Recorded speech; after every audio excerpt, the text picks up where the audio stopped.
years back నేను వచ్చిన ఇడికి గుర్తుందానా మీకు? నేను ఎవరిని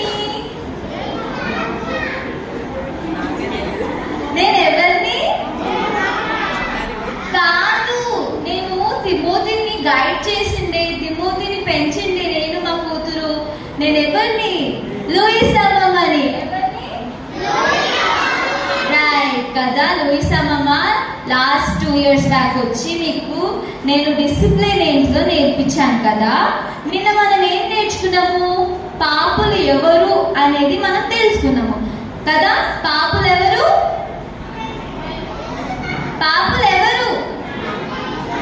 మనమందరం పాపులమే కదా.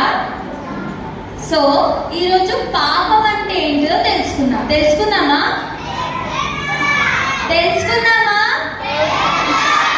నాకు అస్సలు వినిపించట్లేదు గట్టిగా కదా.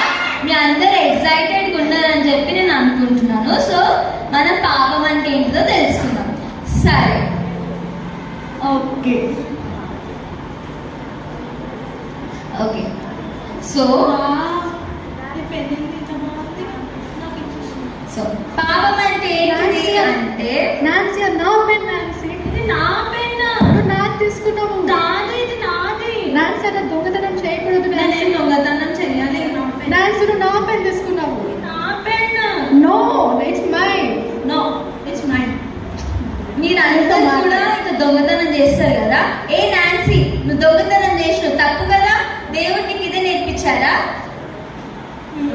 తీసుకోండి పెన్. అట్లా పడేస్తారా? తీసుకో. కదా. సో దొంగతనం చేయడం అనేది పాపము కదా. thou shall not steal అనేది మనకి కమాండ్మెంట్స్ లోనే ఇచ్చారు. thou shall not steal. కాబట్టి మనము దొంగతనం చేయకూడదు. దొంగతనం చేస్తే మనకి పనిష్మెంట్ ఉంటుంది, తెలుసా? సో ఆ పనిష్మెంట్ నుంచి తప్పించుకోవాలంటే we should not steal. ఏం చేయొద్దు? కరెక్ట్. సో మనం ఇంకొకటి చూద్దాం. ఇంకొక దాంట్లో మీలాంటి పిల్లలే ఎలా చేస్తున్నారు అని చెప్పేసి. ఓకే, ఇప్పుడు చెప్పు మమ్మీ. ఇప్పుడు నీకు ఎగ్జామ్స్ కదా? అవును మమ్మీ. మరి చదువుకోవా? అరే ఏం మమ్మీ ఎప్పుడు చదువు అంటావు? ఒకసారి ఫోన్ చేయనియచ్చు కదా. కాదు, నువ్వు పొద్దున్న నుంచి ఫోన్ పట్టుకున్నావు, మళ్ళీ ఎప్పుడు చదువుకుంటావు ఎగ్జామ్స్ పెట్టుకొని? అరే మమ్మీ నా ఇష్టం మమ్మీ, నేను తాత చదువుకుంటా మమ్మీ. నాకు చదువుకోకపోతే అయితే మమ్మీ, సతాయించకు మమ్మీ. పో. ఇట్లనే ఎదురు మాట్లాడతారా మమ్మీతోటి? అరే పో మమ్మీ. సిపోరా, honour the father and mother, childrens obey your parents అని చెప్పేసి వాక్యంలో ఉంది. నువ్వు మీ పేరెంట్స్ కి ఒబే అవుతున్నావా? లేదు. నువ్వు ఇలా ఎదురు మాట్లాడడం ఈజ్ ఒబేయింగ్ టు పేరెంట్స్. కాబట్టి నువ్వు ఏం చేయాలి ఇప్పుడు? మమ్మీకి ఒబే చేయాలి. Sorry mummy. సో మీరందరూ కూడా మీ పేరెంట్స్ మాట వింటున్నారా? నాకు చాలా కంప్లైంట్స్ వచ్చినాయి ఈరోజు. మీ పేరెంట్స్ అందరూ వచ్చి నాకు చెప్పింది, మా పిల్లలు ఎవరు నా మాట వింటలేరు, నాకు ఒబే చేస్తలేరు, చెప్పింది అన్ని ఎదురు చెప్తున్నారు అని చెప్పేసి నాకు మీ పేరెంట్స్ చెప్పారు. మీరు ఇలానే చేస్తున్నారా? చిన్ను, మమ్మీ మాట వింటున్నావా నువ్వు? మమ్మీ మాట వింటలేవు కదా. వింటలేవని చెప్పింది నాకు మమ్మీ. ఓకే, సో మనకి కమాండ్మెంట్స్ లోనే ఉంది చూడండి. హానర్ దై ఫాదర్ అండ్ మదర్. వాళ్ళకి ఒబే చేయాలి, వాళ్ళని రెస్పెక్ట్ చేయాలి. సో మీరు ఇంటికి వెళ్ళాక మీ పేరెంట్స్ కి ఎదురు మాట్లాడకుండా ఒబే చేస్తారా? అరే నేను అమ్మమ్మని రా, నాకు వినపడదురా, గట్టిగా చెప్పండి. చేస్తారా? ఓకే. నాన్సీ, నేను ఈరోజు ఒక మంచి అబద్ధం చెప్పినాను తెలుసా? ఏంటిదక్క? నేను మా మమ్మీకి అబద్ధం చెప్పాను. నేను కూడా చెప్పొచ్చా?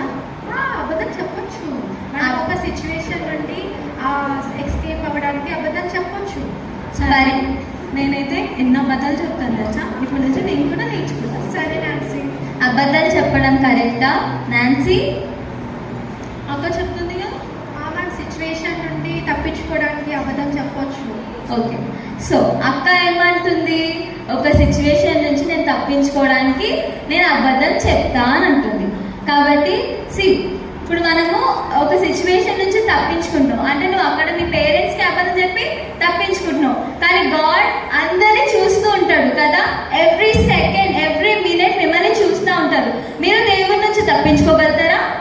మమ్మీ నుంచి డాడీ నుంచి ఒక అబద్ధం చెప్పి మీరు తప్పించుకుంటున్నారు, మీరు అదే దేవుడి నుంచి తప్పించుకోగలుగుతారా? మీరు ఇలానే అబద్ధం చెప్తా ఉంటే మీకు గాడ్ పనిష్మెంట్ ఇస్తారు. మీరు ఆ పనిష్మెంట్ నుంచి తప్పించుకోలేరు. పనిష్మెంటా? అవును, God will give you punishment. Punishment అంటే ఎట్లుంటుంది? హెల్. పనిష్మెంట్ అంటే హెల్. అది హెల్ అంటే హెల్. ఇప్పుడు మనకి చిన్నగా ఏమైనా కాలితేనే ఎంత నొప్పి ఉంటుంది కదా, మనకి కొంచెం చేయి కాలినా మమ్మీ వాళ్ళకి చూసినా ఎంత నొప్పి ఉంటుంది మనకి. కానీ మన ఆత్మ అనేది ఒక నరక మంటలో ఉంటుంది. 24/7 మనం కాలుతూనే ఉంటాం, దానికి ఎండ్ అనేది ఉండదు.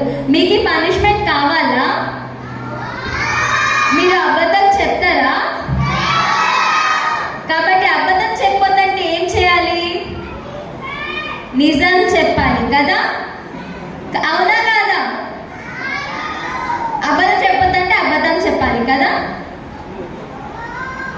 మరి ఏం చెప్పాలి? నిజం చెప్పాలి. Correct. So Parimala, you should say truth. Okay. అమ్మో అంటే అబద్ధం చెప్తే నేను నరకంలోకి వెళ్ళిపోతానా? అవును, that's a big punishment. Okay, అయితే నేను చెప్పాను ఇప్పటి నుండి. నేను కూడా చెప్పా. ఓకే ఓకే సరే పిల్లలు, మరి నేను ఈరోజు మీకు పాపం అంటే ఏంటో చెప్పాను కదా. నేను వేరే దగ్గరికి వెళ్ళేది ఉంది, నేను మా ఊరికి వెళ్తున్నాను. రేపు నేను రాలేను మీ దగ్గరికి. సో నేను రేపు వెళ్తాను. రేపు నేను మీ పేరెంట్స్ అందరినీ అడుగుతాను, ఇక్కడ ఉన్న టీచర్స్ని వాలంటీర్స్ని అందరినీ అడుగుతా, మీరు డిసిప్లిన్గా ఉన్నారా, అబద్ధం చెప్తున్నారా, పిల్లలు ఇగో వాళ్ళు కొట్టుకుంటున్నారా, అట్లా కొట్టుకుంటున్నారా, సైలెంట్గా మంచి డిసిప్లిన్గా కూర్చుంటున్నారా లేదా, నేను మీ అందరి వాలంటీర్స్ టీచర్ని అడిగి చెప్తాను. మీరు నాకు ప్రామిస్ చేస్తారా డిసిప్లిన్గా కూర్చుంటా అని? ఓకే, నేను అడుగుతాను, మీ టీచర్స్ని వాలంటీర్స్ని అడుగుతాను. సో బాయ్ పిల్లలు, నేను మా ఊరికి వెళ్ళాలి. Bye bye.